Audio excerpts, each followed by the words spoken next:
is, okay, well, what does smart lighting have to do with smart security? Two of the biggest deterrents for theft are light and sound. You've got your thin contacts and your motion sensors, programmable thermostats, your garage door remote controllers. All of it begins with the software. Right? John was talking about the last 20 years, but what about the next 20, right? And so as you scale, this will become so affordable that your problem won't be, oh my gosh, I cannot afford this. It's like, what do I put in? It's gonna be a revenue stream to you, and you are going to answer the demand from the buyer.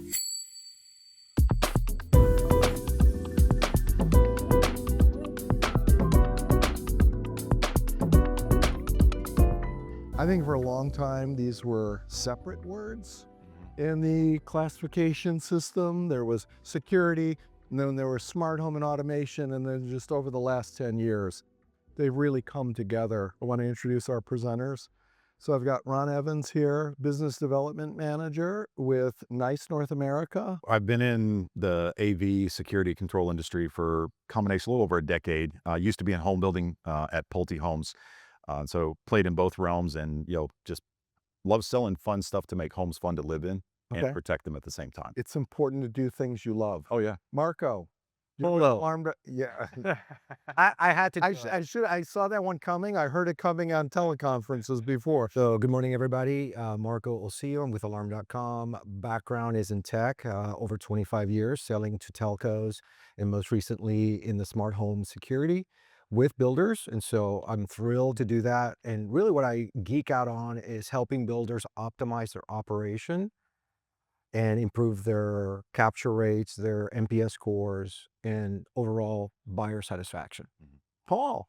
Yes, Paul Williams, run my own consulting agency. Over 25 years in the smart home, smart security, coming together industries for companies like NICE, Control4. And next year, Paul's going to be in this seat. He will be the track chair. Looking forward to it. Be the host / anchor. This is that playbook approach again, and for this smart home security category. And then our flow is talk about kind of the status of the category. Let's start off with demand. This is from Zillow New Construction's research that was released in April. They have seen rising expectation from new home buyers in particular on this smart home security. I actually got them to break it down into specific product categories. So if you look at security, thermostats, smart locks, they're in the 60% plus range, I think, in terms of buyers who prefer new construction. I'm not reading that 100%. Even a category like leak detection at 41%. That's why this is becoming a standard, because so many people want it. And even if somebody doesn't come in demanding and asking for it by name, once they're introduced to the functionality, they're like, well, that's a no-brainer. The video doorbell piece, from a security, and with all the parcels arriving at homes, and just obvious no-brainers that are becoming more and more familiar and more expected. This is some of the broad-based consumer penetration rates of the types of products that we're going to talk about. This is a look where we are as home builders in terms of offering smart home security. It is the most offered of the technology features out there, with 59% of the billion-dollar plus builders with an offer, a strongly promoted offer of some sort. 46% on the medium sized, and down to 29%. And we were talking a little bit. It's just like, why are the little guys behind the big guys? Because they're supposed to be more nimble and more tuned to the future opportunities. And the big guys are supposed to have the big aircraft carriers that are hard to turn to keep up with the demand. But we've got the flip side story here. And I was just like, if you're a regional builder, with all due respect, like selling on your locality and personal reputation versus feature sets that people really want, I don't think it's not all of the strategy you should have. I think it's a nice way to say it. No, and you look for that differentiation as well, right? Exactly. So you think that people were moving that way. And so then I put the Kinks album cover there that said, give the people what they want. They want this, right? I don't want to be the last builder on the block offering smart home technology. Further proof, the biggest builder in the country, on their homepage, the only home feature thing that they call out is smart home. You don't always have to follow the leader, but they certainly have grabbed a hold of the opportunity there. And we have folks who are on the inside of that program here who are going to speak to that too. I'm going to turn it over to Ron. Walk us through the elements of the system. We're going to try to not make this death by PowerPoint because everybody loves those. So smart home security elements, there is a broad spectrum of what goes into a smart home system. And it's beyond just a security panel. You can connect your thermostat, your garage door operators. You can have video cameras, leak detection, which we're going to talk a little bit more. Security is just not making sure that somebody can't get into your home. It's protecting everything about your home and in it, from intrusion, from fire, from water damage. The kind of the ecosystem that we work within is you'll have a main hub, and then you've got all of your different peripheral devices and your communication with your Alarm.com, the call center that has there, the broadband router that's in your home to connect all the devices together and connect you wherever you are in the world, to Z-Wave devices and cameras. All of that is making this entire security ecosystem. It's not just the panel that's on the wall and the door sensor that's, telling you when your garage door opened or when your front door opened. The better the network, the more secure everything's going. Yeah. Now we need that network to facilitate networked computing, and mobile devices connected to the Wi-Fi as well. But it's an important foundational element to the system. Really. It absolutely is. These are just a few types of the sensors. And again, no death by PowerPoint, just calling out, you've got your thin contacts and your motion sensors, smoke detectors, things that all will communicate together within your home to make that full ecosystem. There's one of the great sensors that I love is our fall detector pendant, or our panic button. If you've ever seen the old commercials, Life Alert, help, I've fallen and I can't get up. We have those where you don't even have to do anything. If you got elderly, parents living in your home and you give them that fall pendant, if they fall, they don't have to do anything. The system is going to notify you and call, assistance. And even beyond that, there's more life-saving things along those. Like we have a gun motion detector. So if you have firearms in your house, the little motion detector goes right in. If that gun moves, And again, connecting all the other products that in your home, your programmable thermostats, your garage door remote controllers, smart wall switches are all part of this ecosystem that goes beyond just security. Yeah, so the manufacturers have done a good job of creating interoperability and these communications protocols so that ecosystem that's more than security. That's why it became smart home security, is because we had this underlying communications protocol. Exactly. Basically how our security system works, and with Marco here, he can talk to about the cloud, if you will, that is Alarm.com. The alarm panel reaches out to Alarm.com, connects with your call centers that you have, and then Alarm.com can then connect through the end user as well as the central monitoring station. Everything is connected, and then if they need to call EMS or medical, it happens in almost within an instant, just because of the way the system's built. One of the questions that might come up is, okay, well, what does smart lighting have to do with smart security? Two of the biggest deterrents for theft are light and sound. That burglar that comes to the house wants to get into and out of that house as quickly as possible without anybody noticing they're there. If lighting is reacting to that alarm signal, so alarm goes off, lights come on in the house, you suddenly made that property not attractive to that person. They want to get the heck out of there. So there's lighting is not just about creature comfort, it's also about security. And beyond that, where you're talking about, intrusion alerts, we have the capabilities within different systems. If somebody's in your lawn, your system can go on and go, hey, get off my lawn or get out of my yard. And it's your voice that's being recorded into the system to project out there. You can also turn the sprinklers on and make Yeah, exactly. With that, you can connect live view cameras, usually through OnVIF.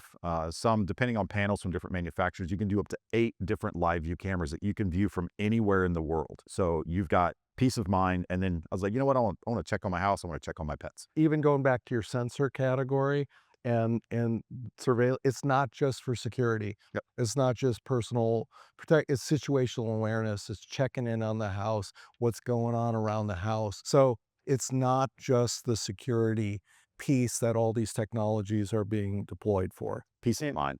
And cameras have really come down in two things. One, in cost, and the capability has gone up dramatically as well. So cost is really reasonable for a lot of these cameras. And initially, people were nervous about putting these cameras around their home. I would say outside of their home as people are comfortable with. Some people are comfortable with them inside, not me. But those two things are really happening. Consumers are more accepting of it. The cameras have come down in cost, and the capabilities of those cameras have gone up dramatically. Yeah, you can program some of these systems on your NVR to go, I want to see everybody that walked through my yard that was wearing a hoodie between 2 and 4 a.m. Yeah, because my neighbor And called your and camera said, will hey, go somebody by. walked through your yard with a hoodie on. And I go, okay, well, let's figure out who it was. Yeah, this is just a short little video for 40 seconds to kind of showcase some of the smart features or smart areas that you can program into a security system. Home security peace of mind is not a one-size-fits-all proposition. Now, 2 Gig Smart Areas makes it easier than ever to personalize your security to fit your lifestyle. With Smart Areas, the sensors in your security system group together, allowing you to arm and disarm sections of your home or business independently. Have an in-law unit on your property? As a Smart Area, your guest or renter can access the unit while the main house is locked and armed. Likewise for a home office. Keep it armed while the rest of the home allows for free flow throughout. Package delivery? Unlock your garage for the delivery person from your mobile phone while keeping the rest of the home armed. Business owners, Smart Areas can keep your office space secure while the public space is open.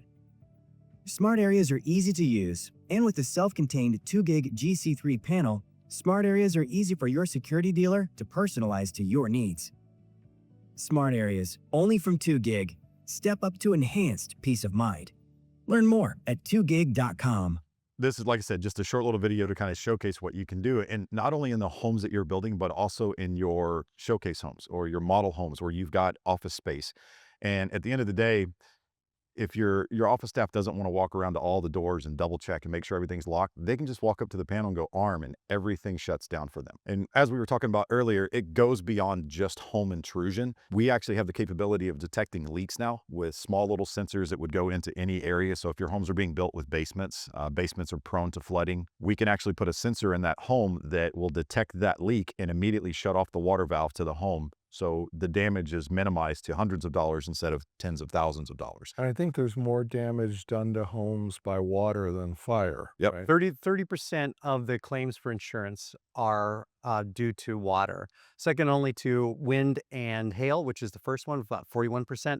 And then fire falls below with about 20 to 23% of the claims that come in are fire. These sensors that we have, and a lot of people offer in the industry, can also be used in multifamily, where that's one of the biggest scares about multifamily is you have a leak upstairs, then you've got to worry about every apartment below it. How far does that water leak? How much mold came in?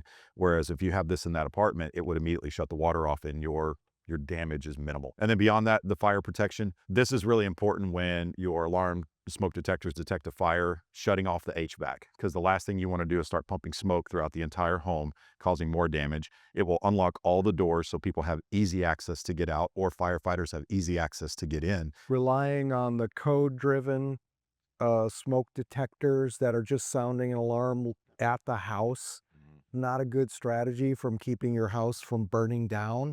Yeah. To have something that's monitored, either networked or monitored, gives you a lot better bet of responding to that fire if you're not there. We've heard all of the technology that makes possible to have awareness of what's going on in a home.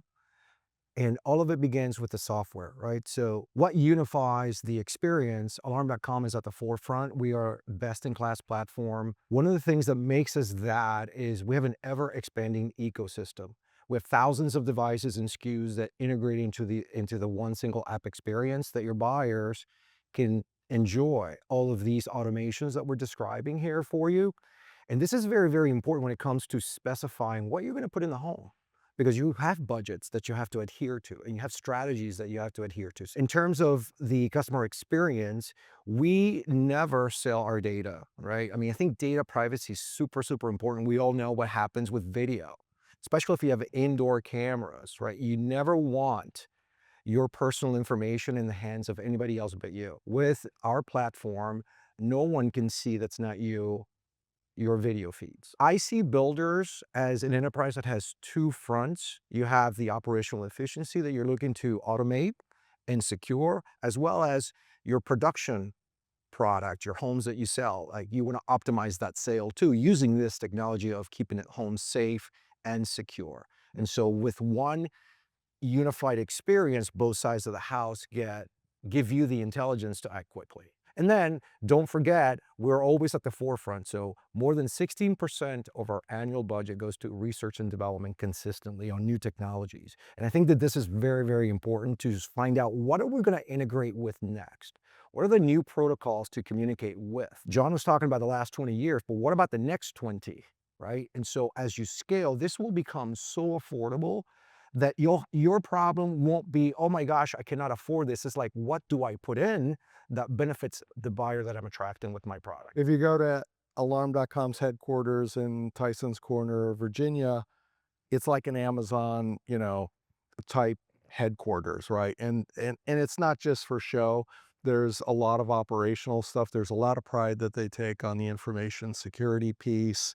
There's a lot of things being tracked and monitored. The amount of data that you're processing and able to analyze is incredible. And what happened in 2009 that really sparked the kind of the mass market for home automation or smart home security was these platforms that utilize the cloud, that connect to the smartphone, that enable you to come in through the cloud to see the system and kind of enable this whole ecosystem of dealers to do the work, for the buyer and for you as builders. The data that goes through our servers is fully encrypted in terms of banking protocol security level, right? So you know that the possibility of you being hacked with our platform is almost zero. One of the other things you mentioned was how Alarm.com's are kind of the forefront. We're going to talk about it more when we get into kind of the future, but they're also investing in that. So they purchased Checked recently, or earlier this year. Checked is a company with video analytics, does AI video analytics, pretty awesome things that they're doing there. And it kind of foreshadows where we'll get to when we talk about the future. Yeah, and then one more thing I'll say about the company is that we're learning consistently not how to drive technology in the North American market, but we're in 65 different countries. So we're learning consistently about how other cultures and places on this planet manage security. One last riff on this slide. Self-guided and smart home security really go together like peas and carrots, right? Like, because you want, when somebody comes in for a self-guided tour of an inventory home or a model home, if they come into a dark, not air-conditioned house, they're not going to feel good about that experientially. So we can leverage this technology to keep the property safe from theft and other stuff, but also to give a good viewing experience of that model home on the self-guided side of things. The reality when you talk to consumers, not that any of your agents, you builders, your agents are perfectly okay, great people, but consumers don't want that pressure. They want to walk through the home. They want to look at it at their own pace. They want to look at the things they want to look at. They want to criticize some of the things and then talk it out amongst each other. And if the agent is there, they're going to get the sales pitch, which is what you want. But at the same time, not all consumers want to hear that sales pitch for that entire trip. It's acceptable to absolutely have indoor cameras in your model homes. Yeah. You can start to make some analysis. Hey, this person spent a lot of time in the bedroom. They must be really excited about that, or the kitchen. You can then tie that into your CRM system and start to go, hey, you know what? Our kitchens are the best in the business. Here's why they're great. We have granite countertops and da da da da da da. And I can start to really position that sale so I get that customer that came through that potential customer that came through the home to be more excited about my home. To tie that with a bow, what you're essentially doing for your sales and marketing teams is you're driving traffic to those homes that don't have a buyer yet. And you can show that home from 8 in the morning to 10 before the model home opens, and then again from 6 to 8 o'clock at night, maximizing traffic through the model homes. It's proven stat that you can sell the homes faster because you're going to basically show the home You're going to 80 hours more a month. You're going to get more showing. You're expanding your hours of 100%. So why do people love smart security, and why is it at the forefront of some of the national builders in the country? Because people want to be informed. I want to know what's going on in my home, not only when I'm there, but when I'm not there. And so these are just some of the few things that you can do with the platform. You can create schedules on your devices to run things like he was alluding to earlier, the automation piece. You get alerts. So you get informed if something unusual occurs. So if typically there's nobody in your home between the hours of 10 and 12, but then there's an alert that a window was open or a back door was open, then you're going to be in the know. And then furthermore, if you have video, you're going to know who, what, where, and when. And when that happens, you can quickly verify, oh, it's just the cleaning lady. I forgot. I gave her an access code. Scenes. I love scenes. Yeah. Why? Because it's one action on your part. You can say, hey, run my morning scene. And then lights turn on slowly. The temperature of your home starts to warm up because you've been like freezing yourself to death, so you can fall asleep. And then maybe you have a smart plug in the coffee machine and then the coffee starts to brew. One that's my favorite is Alarm.com Places. So it's a geo-fencing trigger. Imagine you're at work and you're ready to come home and you're about 25 minutes away Traffic knows how long it's going to take you to go from work to home. And then the minute you leave your office, the system knows, starts to bring the temperature down because it's the middle of the summer, Mhm. starts to accommodate. And by the time you run in through your driveway, your door's unlocked, your garage door opens, and there you are. You don't have to think about it. Yep. That's power. And then we talked about security being at the forefront. People want to know. It only takes one time, folks, for you to be vandalized or something happens to you, for you to realize, oh, I should have had that panel. I should have had that system. And that's at that point, it's kind of late. So we talked a little bit about protecting and being informed, but how about protecting the loved ones and the assets that you care so much about? We have features like perimeter guard, right, which deters intruders. You were alluding to a flood camera on top of the garage, blaring lights, speaking in your voice, commands, recognizing you have a hoodie and saying, you in the black shirt, stop, I'm going to call the police, even though you're not going to call. That's deterrence, right? Let's say that you have 3,000 clips a month. You don't want to go through all these clips to find out if a neighbor tells you, hey, by the way, we saw somebody. You have the smarter analytics. You can fish for what you're looking for. And then you don't want to be notified every single time your mother-in-law shows up. Maybe I do. But if she shows up, it's a familiar vehicle, it doesn't trigger a notification. So you can customize this experience however you want. There's other stuff beyond just that. We're working on some AI technology now where you'll actually have an AI voice communicating back and forth with whoever's standing in your yard as if it's a real person with conversation, which is kind of creepy, but kind of cool at the same time. And Could we use that to make phone calls to builders about coming to the event? probably, yeah, sure, they absolutely can. Why not? And then, we talk about property protection, but how about personal protection? In this day and age, we're typically mobile. We're people who are on the go at airports, or maybe you're a sales agent and you work late at night and you have to go from the model home to the spec home that's unoccupied and you got to walk, a certain distance. Ron was alluding to that button. We have that digitized on the app. So we call it the safety button. So it's the same concept. You open up your app, you press the button, you do what you're going to do, and when you feel safe, you release the button, cancel. But if you were in a situation where you do not want to cancel, you can release the button, and the button automatically knows where you're at, what you're doing, and will try to text you back and call you within 10 seconds. But if there's no response, it'll dispatch resources immediately. So that app piece it's Part of the not platform. it's not limited to the home. It goes with me wherever I am with the phone. Personal protection. Yeah. Personal protection. And that's part of the story with this category too. It's getting interconnectivity to the car. I know you guys have some work that you're doing there, but Yes. for the mobile app, so the security doesn't stop at the home. It gets Well, expanded. even beyond that, there's ways to, in like a healthy home environment where your system can learn your patterns, like your physical patterns, your breathing. And if that changes and becomes labored, the system can detect that and just automatically call EMS. That can all be programmed into these security systems. Now let's talk about what builders care about. It's like, how do I price this? What am I looking at? Is there any money in this for me? And does it make sense? Can you guys tell that I kind of force this issue on every panel? Believe it or not, you're already probably putting in devices that can be part of what we call tier 1 or good. You're probably already putting in a Wi-Fi capable thermostat. You're probably already putting in a smart garage door opener. And you're probably contemplating on doing something to the effect of either a lock or maybe even a video doorbell, right? So this is the tier 1 level. This is minimum expectation.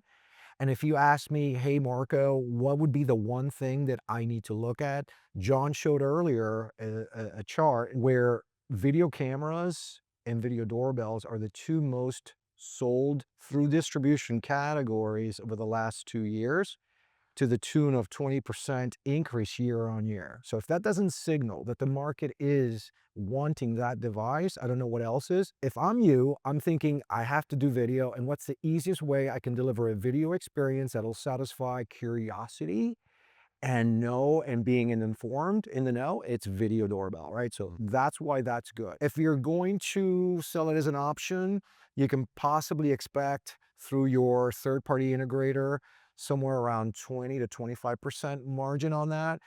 You want to be mindful of, if you mark it up too high, then possibly you won't necessarily be able to sell it as much. So there's a fine balance there. And obviously retail pricing online is super easy to navigate. So I would recommend using that as your reference point. Now, tier two is where it's really getting interesting. We're talking about all these experiences, but that only happens if you have a master control or a braid. Now, the panel is an investment. It's not like, oh yeah, I'm going to get it for free. And no, it's an investment because the entire supply chain, all of us to get it to market and produce this brain, it's expensive, has a lot of technology, software development, investment, et cetera, et cetera. But what you're doing to your homes is you're automating the experience. You're lending that buyer the ability to upgrade to security so much easier when they meet with their low voltage integrator. And remember, that is a win for everybody involved. If the customer upgrades to security, the builder wins because they do an upgrade sale and they get rebates back. If the customer gets security, they win because they get all the promises that you have claimed in your marketing assets. So if you're sitting on the table with your construction team and your operations team and you guys are racking your brains like, what do we do?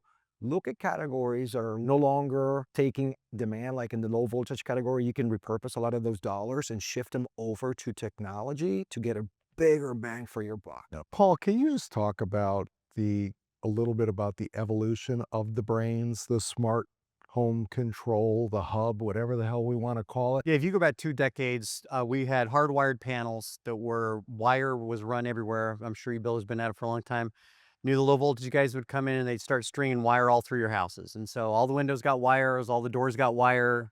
You got down to a massive panel that was sitting on the wall, and the technology in that was 30 years older. At that point, 20 years ago, it was 50-year-old PIC-based programming technology, been around forever and ever and ever. Very, very simple. Basically, it's a relay. It triggers a relay, that relay goes off, and you then warn a central monitoring station.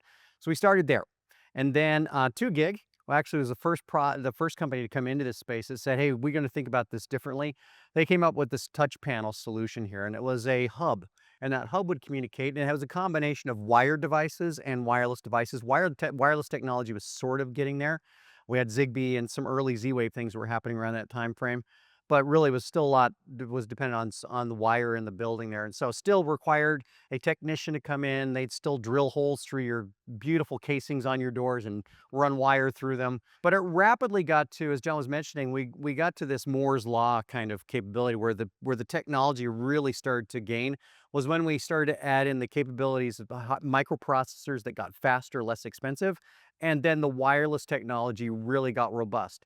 So it got to a point about a decade ago where you don't need to run wire anymore. In fact, most people aren't running wire anywhere anymore. I don't need to put in low voltage wire. I don't need to drill through casings and still get connectivity to that device. And so it made it so simple. They became smaller. That was the other thing. The early devices that were wireless were massive. You have this ugly thing applied to your window frames at the same time too. They're very small, very discreet now. And that's where it's kind of evolved to. So now somebody can get in there. That's also simplified and drive costs down because I don't need a technician to spend half a day rewiring your house. They can go in, simply stick up contacts on the windows and doors, put in the central hub that just requires power. So put it next to a power plug. And I can get it up and going in literally an hour, hour and a half. And this hub now has then, as we've talked about, originally started off with mainly security features, but once again, because of wireless technology, be able to do lighting and other things, and then simply being able to simply integrate other third-party solutions in there, like even sprinkler control or doorbells and the things in door locks, smart door locks. They've really expanded this out into a place where it is that really smart security and smart home. This is one of the things I love about electronics and the technology industry. You always get more for your money. Yeah. It's not like copper or something like that where the price is you might end up spending a whole hell of a lot more for it, but you always get more for your money over time. On tier two, just to kind of move through this slide real quickly, you can expect anywhere between 25 and 30% of margin if you do it right. When I say if you do it right, I mean be really good at enabling that conversation with your buyer and that third-party provider of yours. Tier three is everything you get in one and two, but then you start to add additional devices. You start adding smart lighting, the water detection Ron was talking about. You can do sprinklers, you can do indoor-outdoor cameras, etc. Now, just to kind of put a bow on the panel situation, folks, it's really a proven fact. If you put less devices in the home, that's a good investment. You got to do something. That's a good starting Yep. point. The more devices you specify that are going to deliver this promise you can claim about your homes being smarter is going to be perceived as high value from your buyers. And you can then leverage that high perception of value to back to your brand. Survey the customer. What do you think about the experience? Ultimately, a category that beyond kitchen cabinets and granite countertops, which are super important because we all love those, your buyers engaging with this technology ongoing way longer and more often after you close on the home. Why not tie it back to your brand always so you can increase referability? The ideal situation, and again, I understand that this is always going to be the case, but we've noticed from many surveys of national builders who have an organized offer for smart home that these are the 3 steps they do, and they do them very well, and they do them seamlessly. These processes do not depend on people pushing enter on a spreadsheet. These processes are automated through a data exchange. You can easily do that where all of your trades are informed, who's closing, by when, what stage that home is in, or if it's a spec home, how many days to closing. So you provide the contact information so your buyer can actually receive all of the investments you're making. You deliver and you hone in on your base offering. Let's say it's just the video doorbell. Okay, so then make sure all your marketing assets are going to talk about that and the future level 2 and 3 possibilities with the panel and beyond. If everybody wants it and you can offer it as something that's supported after occupancy, where you have put them in touch with an authorized integrator who can deliver the functionality, who knows enough about the homes to not do a horrible job retrofitting the technology, is going to make it look nice, It's going to work. you might make that that's choice. important. That's not a risk to you. It's going to be a revenue stream to you, and you are going to answer the demand from the buyer. Or you can have more involvement up front and more, of a standard put in place and have it done pre-occupancy or somewhere in between contract and occupancy. Every one of those options is available from the industry right now. So what I'm trying to say is you have no reason not to do this. People want it. They may be disqualifying you because D.R. Horton's offering it and you're not, but you can offer it in some shape or form. And just to kind of close that out, because I'm always thinking about the builder, like what's in it for the builder? Obviously, the the high experience, et cetera, the reviews, but you also don't want to overwhelm your warranty teams, right? You want your warranty teams to focus on what you do best, which is build homes.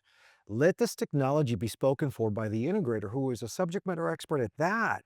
The single most calling to warranty from a buyer in our category is like, my doorbell isn't connecting anymore. And that's a username and password situation. Do you want your warranty teams to go, okay, go to your router, what's your username? Okay, well then go ahead and reset. No, that's not your business. And so when you deal with a third-party integrator, you get the best of the best, and you've done a favor to your warranty teams, and you're never going to be hearing from your operations team, oh my gosh, what's happening with warranty? I'm telling you, I've seen it too many times, Yeah. and I needed to mention it. Just kind of compounding, on the good, better, best systems, the good basic system. You don't have to have all of these components, but a combo just to kind of get the ball rolling. And then you can work with your integrator to offer upgrade packages that your client can pick from. And all of that can be built into the entire price of the home, or they can pay for it separately. And what's great is a lot of manufacturers are now offering back-end rebates to builders. So even if you go beyond the standard of what you're putting in every home, everything that gets added, you get a kickback after that home closes from the manufacturer. And I've heard builders that turn that down. Yeah. They're like, oh no, I don't want any part. Why do you guys run away from passive income? It's not a good business practice. And the Go great ahead. thing is they're not paying for it. I'm sorry, I'm in too truthful of a mood. These guys can't say anything because they're trying to sell you stuff, but I'm going to. I'm going to run through some examples of what I've been able to work with some builders and integrators in my market. Obviously, this isn't a home or home builder, but this is a builder that is using our security system to outfit all of these garages that are independently owned by people who love high-end cars. It goes beyond, just think outside the box of what you can protect. And beyond that, you can actually connect this system that's on site here with your home system. and watch both of them through the same thing. So if you're on vacation somewhere else in the world, you want to check on your car collection, you can do that, and then check on your home all through the same one app. This is another view of the inside of this particular thing. We've got security intrusion, garage door operators within here, as well as leak and fire detection. And all of these are independent units that are put in. And then when talking about the sizes of home builders, where we were talking about earlier that it's the big builders that are really jumping into this, it's small builders too, and they're starting to catch on. For example, Integrity Homes in Colorado, they're just starting on 42 custom built homes that they are putting in an actual pretty sizable standard into the home, but allowing for upgrades with the integrator and the home buyer. Riverside Builders is actually located here in DFW. Just in the last 12 months, they did between 600 and 650 closings. Every builder, we can work with every builder that's out there to create packages. Beyond that, the integrators that you work with will sometimes, lower their costs on the hardware because they know that they're going to get that monthly residual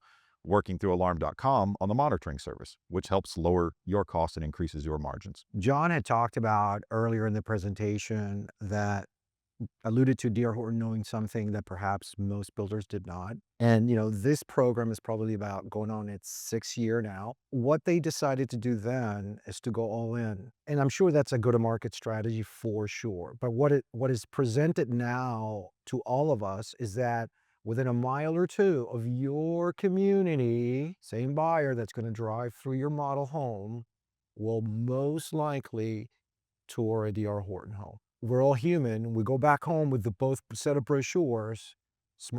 America's smart home trademark is front and center in all of their landing pages. I've sit through some sales and marketing strategic meetings with them. I'm not going to reveal how the sausage is made, but I'll tell you, these guys are measuring everything. Mm.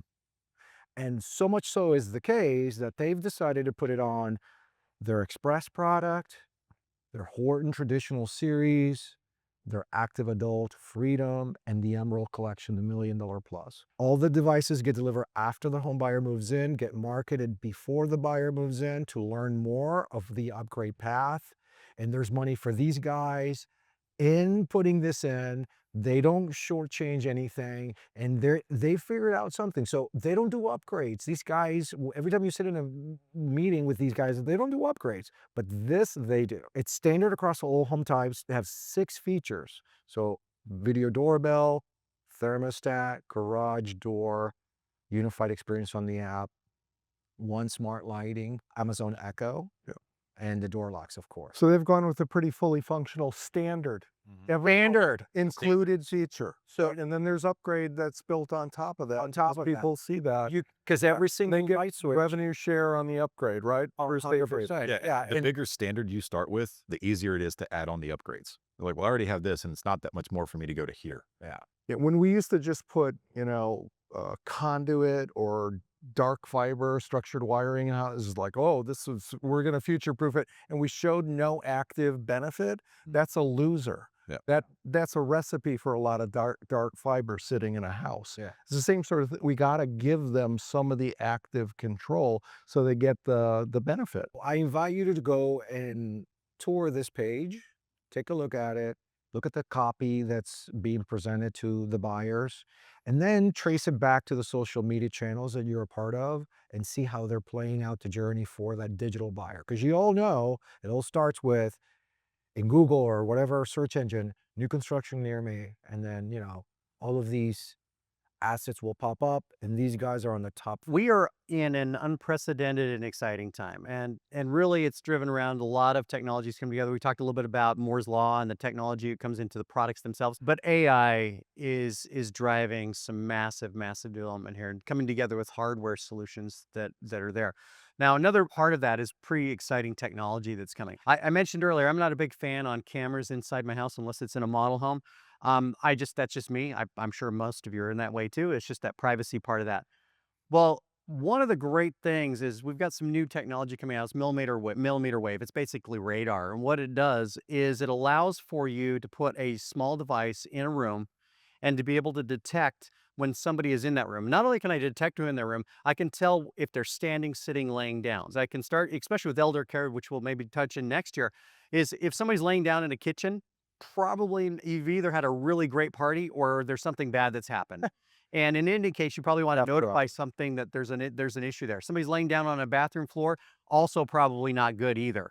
And those are the kind of things we can start to alert and start to really have the system think about those scenarios without having to film them. I can't see them. I don't know. I can't see their facial detection. I can't see any of that things. But the other thing that's happening with millimeter wave is I can start to now understand who's in a space and can do that. And one of the things Ron was talking about earlier, I can start to detect heart rate and breathing rate, and that's unique. Each of you and each of us have a unique breathing and heart rate, and I can start to tie individuals to that breathing and heart rate. And I can also start to do some things like, hey, their pulse is very elevated. Something's going on here. Should we be concerned? Is there an alarm from a health and wellness perspective? But even more important, I can tell that it's me in the space. I can tell it's Ron in the space. I can tell it's Marco that's in the space. And now I can really start to do some interesting things. Now, the other part with security is, and your dirty little secret, the amount of time that a security system is armed when it should be armed. So, and honestly, anytime you are not, there's physically nobody in the house right now, whether I'm going to work in the backyard, hanging out at the pool, you should be arming your system because people are watching, or there's a potential of somebody watching to see what's going on there. Burglars are fast. The typical burglary in America, under 5 minutes. It's not like Home Alone. They show up with a van, they start carting stuff out. They go in, they break in, they find the master bedroom, they get jewels and your cash because that's where it's kept. And they're in and out before the security company ever shows up at the house. But one of those things that's there is I need to have that system armed. The reality is it's less than 30% of the time a security system is armed when it doesn't arm. People forget. And even with geofencing, people still don't enable it. Or the geofence tells them they should arm and they go, I don't remember. Is my wife home today? Are the kids home? Did I leave the dog out? Am I going to have a false alarm? And I just don't arm it. But anytime that house is unoccupied, it should be armed. With this technology and with where we're going with AI, being able to even the outdoor cameras to go, hey, I saw 4 people go in the house. Nobody's come out. I can make an assumption, unless they went out a window, that people are still in the house. I can start to have analytics that work for me. Anytime that house is unoccupied, to have it automatically armed. You will not have to arm and disarm a system in the future. It will just do it. It knows when people belong in the home, who belongs in the home, and anytime that home is unoccupied, it gets armed. If somebody walks in the home that we don't know, is undetected, the alarm goes off instantaneously. I don't have to wait around. I already know there's a problem because it's somebody I don't know that's in that house. Yeah. This is where we're getting to, and that autonomous capability is there. With the outdoor cameras and those cameras that can detect there, we're already to the point where I can start to identify there's somebody in a hoodie that's there. But I also don't need a central, Back on the go hoodies. back to the hoodie. But I don't have to have somebody actually look at that camera. The AI can actually determine if it's something based on intent. This person just walked through my yard, they stopped, they tied their shoe. I don't need to worry about them. But if somebody's like walking back and forth and it's the same person, they're casing the joint out, I can start to understand intent or potential intent and start to alert somebody. And then as a consumer and as a security monitoring company, I get the exceptions. I get the what is it that I should be concerned about? So I'm not getting false alarms. I'm not getting the alerts on my phone every 5 seconds at the house when it's something I don't care about. I only get alerted when it's something I should be concerned about. The other thing that's going to happen, you're going to see robots, drones. Already, the Roomba guys are working on making that a security device. It's already running around your house to clean things up.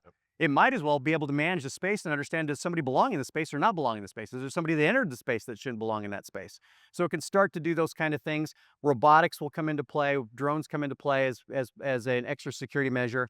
And all these things are coming together to provide this really autonomous way of providing an even more safe and secure environment, not just from a burglary perspective, but as I mentioned, health and wellness. I can start to understand the health of the people that are in the home and start to understand emergency situations that might need somebody's care, especially when we start talking about elder care and trying to understand, were they active? Did they get out of bed today? And if they didn't get out of bed, I gotta cut you off I know. because I gotta go to the board. Sorry. But you're awesome. Yeah. Look what you got to look forward to next year. There we go.